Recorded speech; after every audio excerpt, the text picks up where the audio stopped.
Hablando, nos tenés abandonados por tribunales. Yo te iba a decir al revés, pero bueno, gustazo. Doctor, queríamos hablar contigo porque tras el requerimiento conclusivo de acusación presentado contra el senador Hernán Rivas, obviamente una de las informaciones que obviamente saltó nuevamente es esa nota que ustedes habían presentado en octubre del 2023 solicitando la suspensión cautelar de la matrícula de Hernán Rivas. ¿Ustedes tuvieron algún tipo de informe, respuesta o alguna postura de la Corte con relación a esta nota, doctor?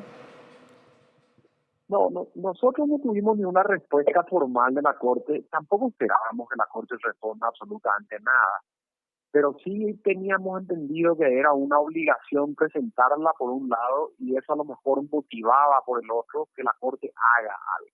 El que haga algo es lo que no ocurrió. Resulta que nosotros normalmente, cuando la gente ve problemas de disciplina entre los abogados, las cuestiones más graves terminan en la casación de la matrícula. Pero nosotros no quisimos pedir la casación de la matrícula de Hernán Rivas porque eso presupone su existencia. Nosotros Ah, lo que pedimos es eventualmente la anulación de su otorgamiento, que presupone la irregularidad de su concesión. Entonces, ¿cómo íbamos a ver eso? Que a las resultas de una investigación de su propio legajo, que es el conjunto de papeles que uno presenta en la corte cuando pide juramento, la corte tenía que haber revisado eso y si era posible todo aquello que proviene como originario de la Universidad Sudamericana, que no existe, ¿verdad? Que si vos te vas a buscar hoy no vas a encontrar, no sé, encontrarás una secretaría, un lugar donde se vende pollo, pero no una universidad, y no vas a encontrar nada. Entonces, que la propia fiscalía, un año después, decida levantar el sobreseimiento provisional, reiniciar la causa penal presentando una acusación, corrobora de alguna manera aquello que ya todos luego conocíamos, ahora como sí. nosotros tratábamos más de un hecho notorio, y que lo de Hernán está encaminado a demostrar, creo, ¿verdad?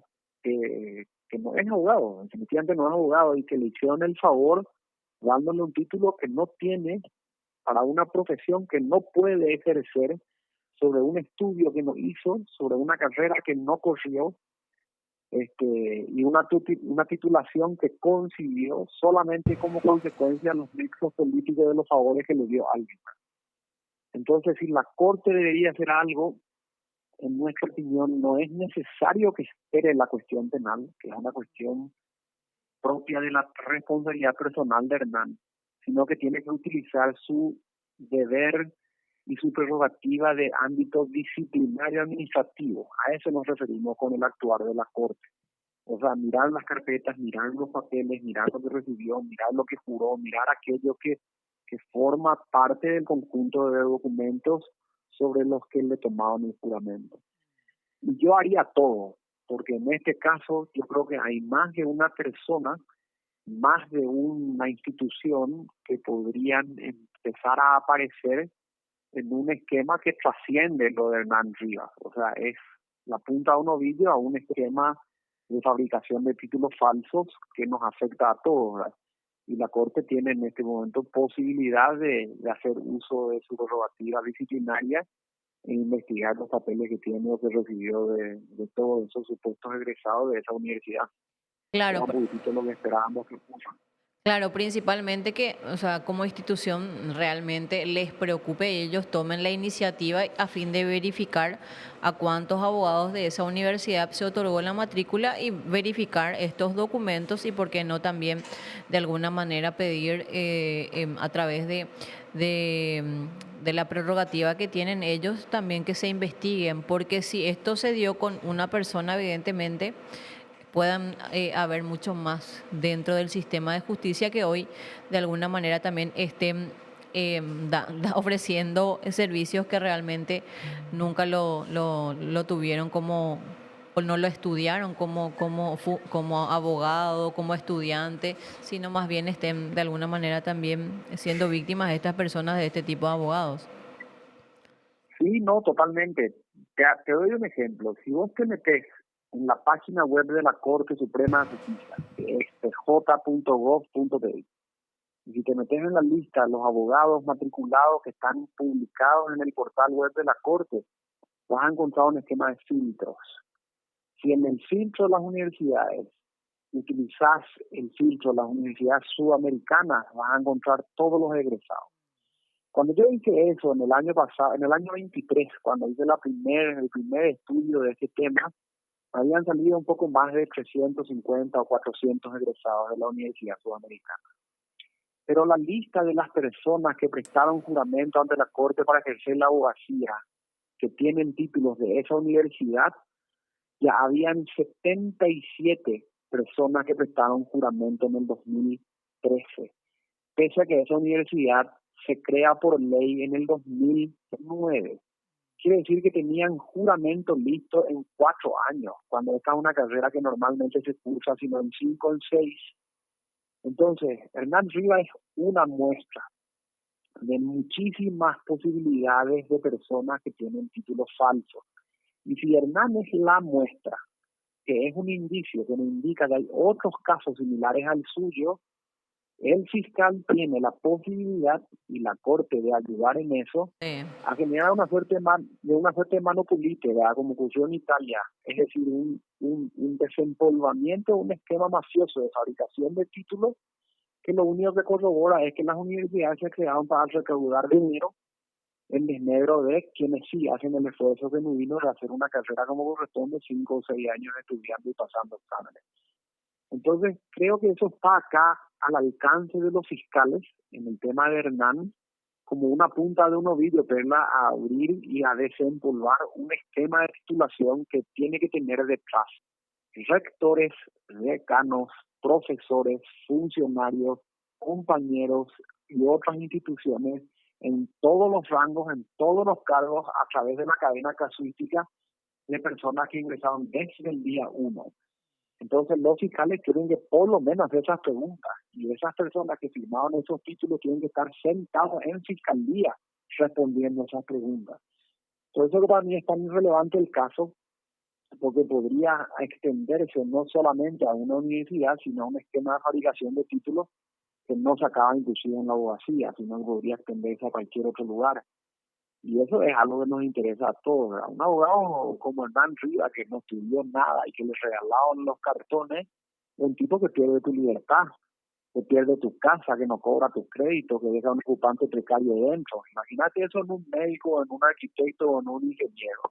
Te sacan un brazo que no tenían que sacar, se cae un diseño que no se tenía que caer, se cae un puente que no se tenía que caer. Entonces, la misma cuestión, hay que ir a fondo porque en el interés de esto está el sistema, ¿verdad? El sistema general de dar títulos. Eso es un poquitito en lo que se puede avecinar con esto. Y además que debería realmente, doctor, porque es sumamente importante porque son personas, como mencionabas, en la cual está en juego tu vida, tus bienes, tu libertad, quedarte o no, o poder verle a tu hijo, no verle a tu hijo, que un niño o niña realmente reciba todo tipo de beneficios de parte de la justicia. Entonces creo que tanto la Corte como la propia Fiscalía y ustedes también como gremio o como grupo de abogados de insistir en que esto realmente vaya más allá y no se quede solamente con Rivas, porque como usted menciona, evidentemente esto es un sistema que viene operando desde hace bastante tiempo. Hernán Rivas es un parlamentario hoy que como senador, pero en su momento como diputado no necesitaba la abogacía ni para ser diputado ni para Eh, ser senador. No pasaba el problema por ahí. Es cuando intentó integrar el jurado de enjuiciamiento de magistrados cuando vino el problema. Entonces, él como jurado de enjuiciamiento de magistrados habrá firmado resoluciones que pudo perfectamente, con los mismos fines políticos, con los mismos favores políticos, con el mismo esquema fraudulento, haber sacado y removido buenos jueces, buenos fiscales, buenos defensores que no estaban acorde con los personajes que le pusieron a él de facto. Como también pudo haber dejado impune los propios jueces, fiscales y todos los demás serviles y adyectos a los mismos que le pusieron a Hernán Rivas.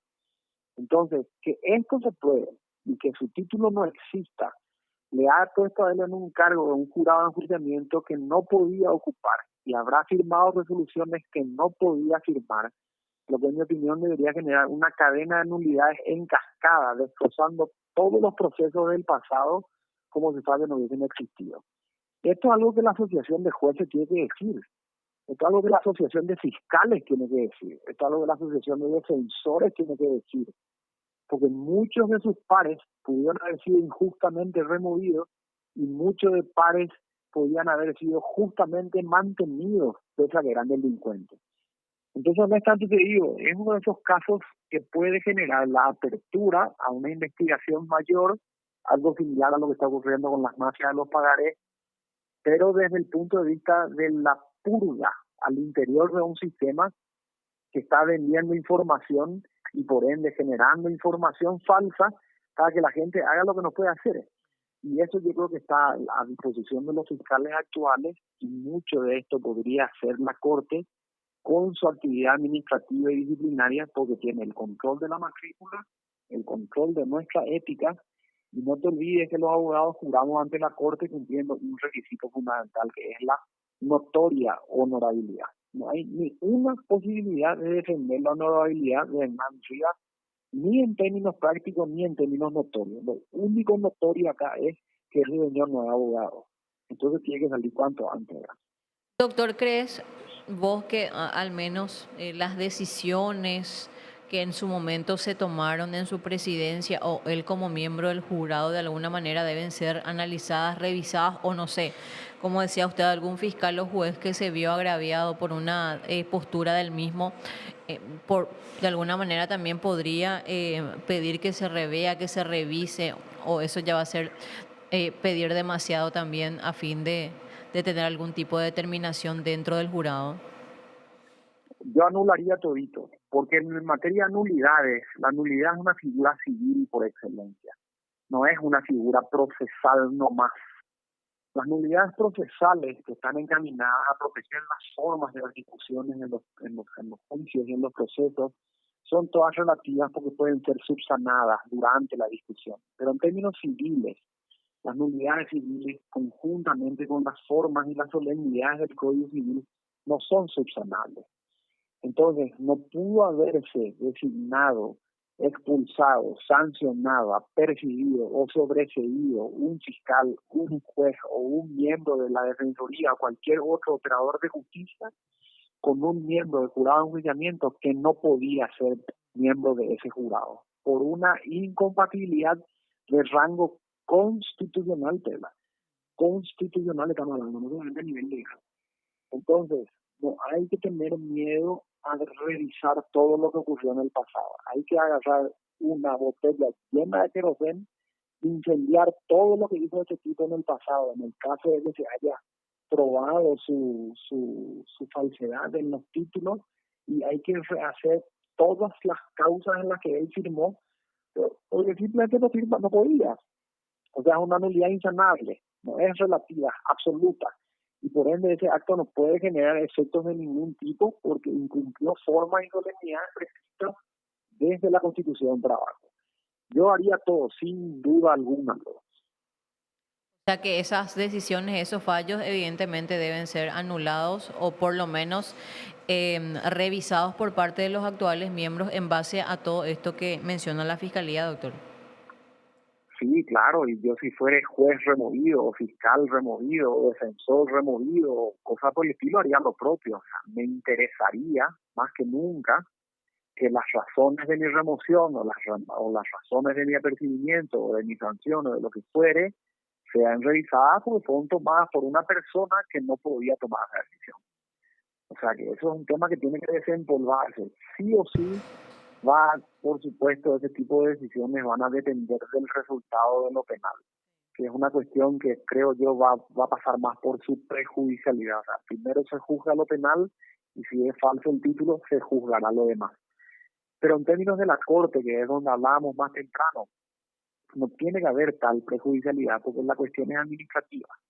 Por eso nosotros pedíamos una suspensión de tipo cautelar, no solamente a él, sino a todos, en tanto en cuanto la Corte no necesita esperar qué va a decir un juez penal, para empezar a analizar los papeles que ya tiene en su poder, Creo que en para el, analizar creo los que legajos que tiene en su poder. en algún momento, no estoy recordando, pero voy a buscar en el archivo, se refirieron al caso Rivas y decían eso, de que iban a guardar lo resuelto en lo penal para tomar una determinación. No estoy segura, pero me viene nomás en mente que que se tocó el tema en la sesión plenaria. No, y recordás bien, lo que estás diciendo lo dijo la ministra Carolina Carolina Llanos, Yáñez. sí. Pero yo creo que esa es una posición que conceptualmente no corresponde, porque si no estaría simplemente subordinando todo el actuar administrativo y disciplinario de la Corte a cuestiones penales. O sea, ¿por qué me tendrían a mí, abogado Manuel Riera, por ejemplo, que suspender en la matrícula? O me tendrían que casar la matrícula, o me tendrían que apercibir en un juicio, cosas por el estilo, y vamos a estar esperando que un juez penal me esté condenando en cada cosa que subyace. Son cuestiones, en mi opinión, distintas, que la Corte puede esperar, pero no necesariamente puede hacerlo. O sea, yo creo que en este caso, en términos cautelares, revisando sus legajos, iniciando sus propias investigaciones, organizando los papeles que ya recibe, los títulos de los egresados de esta universidad, donde todo está indicando que nada existe, etcétera, etcétera, la Corte podría ir viendo hasta qué punto esto ocurre. Yo me animaría a decirte que vamos a encontrar más de un abogado con orígenes similares que está firmando papeles, que está condenando gente, que está sobreseyendo gente, que está defendiendo gente que no puede hacer. Y eso está ocurriendo ante las narices de la única institución que tiene hoy prerrogativas disciplinarias en el control del ejercicio funcional. Y esa es la Corte. Entonces tenemos que pedírsela a ella. Por eso nosotros dirigimos, me acuerdo, la nota al Consejo de Superintendencia, que es, digamos, la pata administrativa del control disciplinario de la actuación de los operadores, donde estamos los abogados. Yo creo que eso se puede hacer, que no tiene que esperar lo penal, ¿verdad? Doctor, te agradecemos estos minutos y esta entrevista. Muchísimas gracias.